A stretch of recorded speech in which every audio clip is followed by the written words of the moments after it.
Hello everyone, welcome to genuine Tollywood. నేను మీ వినయ్. వెంకటేష్ మారుతి కాంబినేషన్లో August 12వ తేదీన వచ్చిన బాబు బంగారం మూవీ కలెక్షన్ రిపోర్ట్స్తో ఈరోజు నేను మీ ముందుకు వచ్చాను.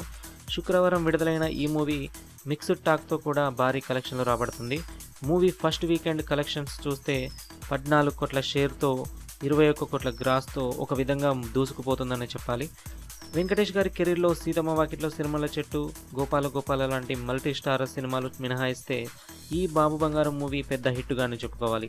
విడుదలైన 3 రోజుల్లోనే 21 కోట్ల గ్రాస్ కలెక్ట్ చేసిందంటే మాటలు కాదు. ఈ మూవీలో పెద్దగా ట్విస్టులు లేకున్నా కేవలం యాక్షన్ కామెడీ జోనర్లో వచ్చినా కూడా ఇంత మంచి కలెక్షన్లు రాబడుతుందంటే మారుతి వెంకటేష్ల కాంబినేషన్ హిట్ అయిందని చెప్పుకోవాలి. 2013లో వచ్చిన సీతమ్మ వాకిట్లో సిరిమల్ల చెట్టు ఒక పెద్ద హిట్ సినిమా అయినా కూడా అది మహేష్ బాబు ఖాతాలోకే వెళ్ళిపోయింది. ఆ తర్వాత వచ్చిన షాడో, మసాలా మూవీలో పెద్ద డిజాస్టర్ కావడం చూసాం.